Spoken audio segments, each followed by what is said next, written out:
یا ایھا الرسول بلغ ما انزل الیک من ربک وَإِن لَّمْ تَفْعَلْ فَمَا بَلَّغْتَ رِسَالَتَهُ وَاللَّهُ يَعْصِمُكَ مِنَ النَّاسِ۔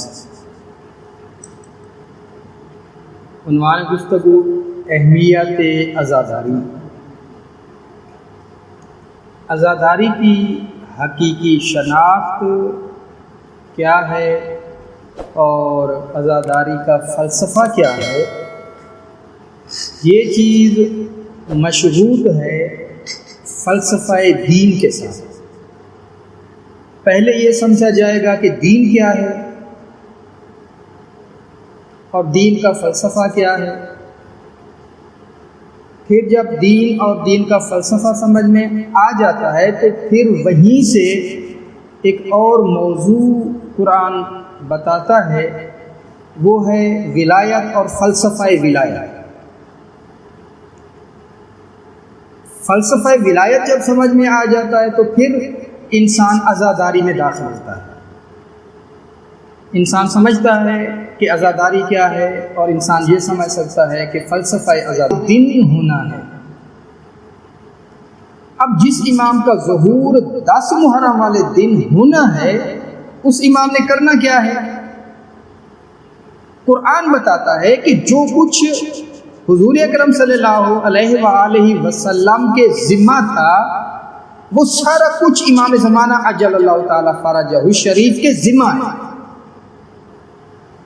اور امام نے جو کچھ ان کے ذمہ ہے وہ انجام دینا ہے، اس کو ادا کرنے کی طرف قدم اٹھانا ہے 10 محرم والے دن سے۔ یہاں سے اندازہ لگایا جا سکتا ہے کہ عزاداری کی اہمیت کیا ہے۔ قرآن مجید حضور اکرم صلی اللہ علیہ وآلہ وسلم کی ذمہ داری بتاتا ہے، هو الذی ارسل رسولہ بالہدی ودین الحق لیظہرہ علی الدین کلہ ولو کرہ المشرکون، کہ ہم نے اپنے نبی کو بھیجا تاکہ وہ اسلام کے ذریعے اپنے دین کو دوسرے تمام ادیان پر غالب کر دے۔ یہ ذمہ داری ہے حضور اکرم صلی اللہ علیہ وآلہ وسلم کی، یعنی اسلام کو دوسرے تمام ادیان پر غلبہ دینا۔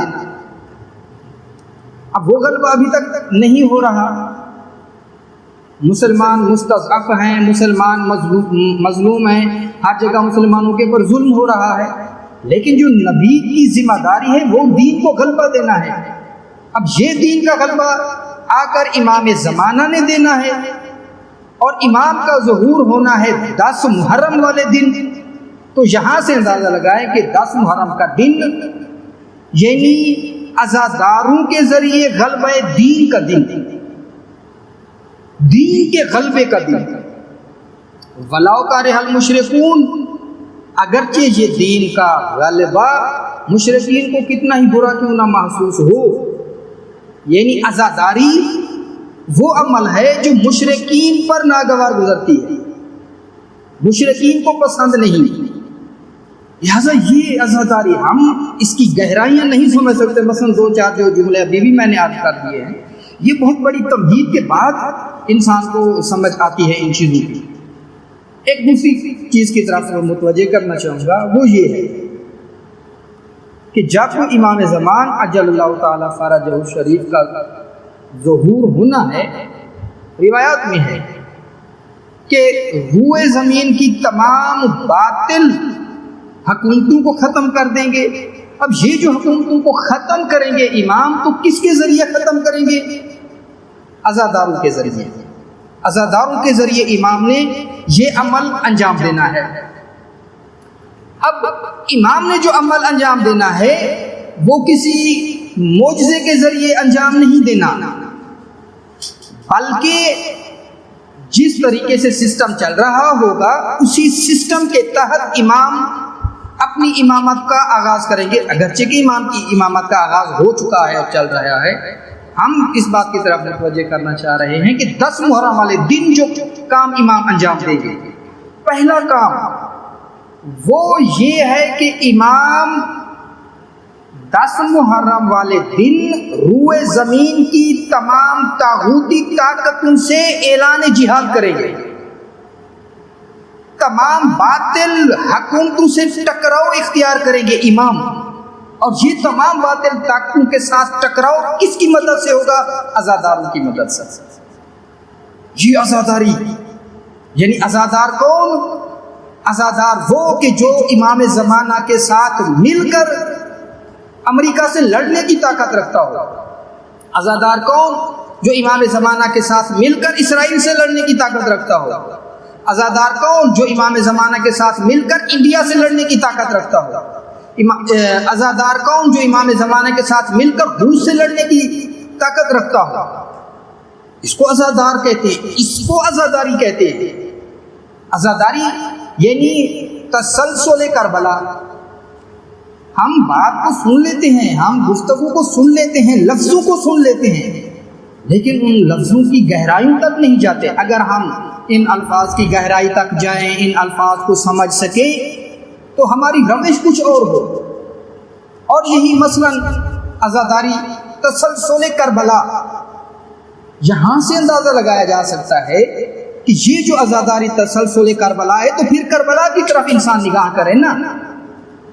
کربلا میں کیا ہوا ہے؟ لاشیں گرے، دوسری طرف بھی لاشیں گرے، ایک طرف جوان گرے، دوسری طرف بھی جوان گرے۔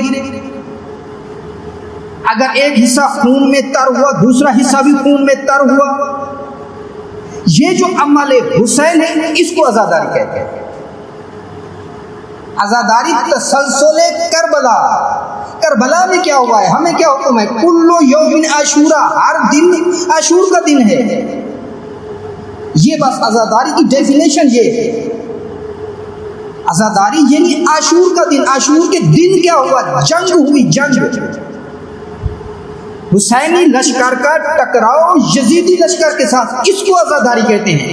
اور 10 محرم والے دن امام زمانہ کا ظہور ہونا ہے۔ امام زمانہ نے امام حسین علیہ السلام والا عمل انجام دینا ہے۔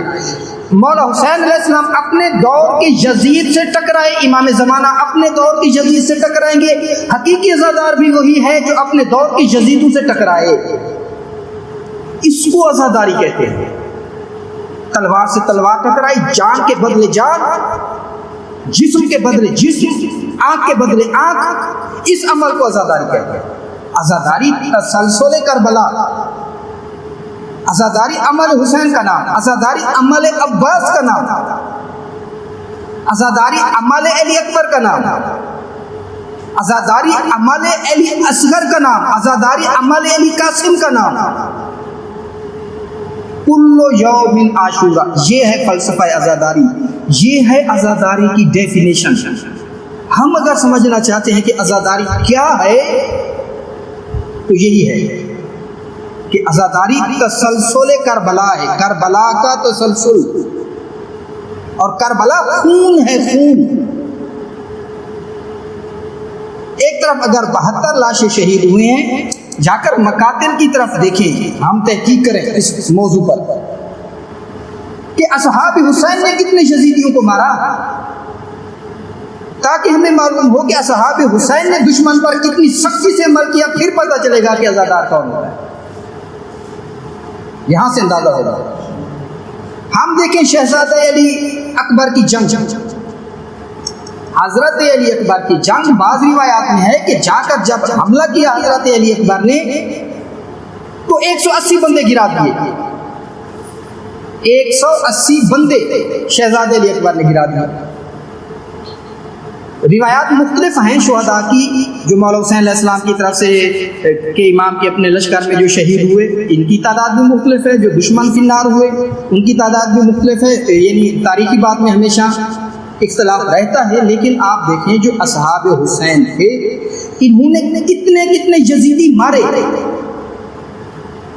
کوئی بھی صحابی امام کا ایسا نہیں ہے جو کسی یزیدی کو مارے بغیر خود شہید ہوا۔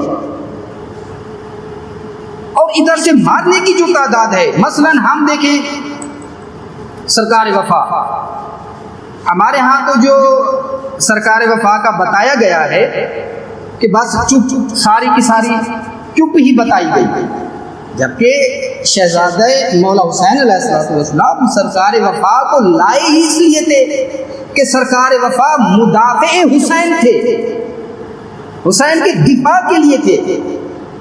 مولا علی علیہ السلام کی بھی یہی خواہش تھی کہ کوئی ہو جو میرے حسین کا دفاع کرے۔ سرکار وفا دفاع کے لیے تشریف لائے اور ہمیں سکھایا گیا چپ چپ چپ، اور عجیب قسم کا بتا دیا گیا۔ روایات میں دیکھیں، جب سرکار وفا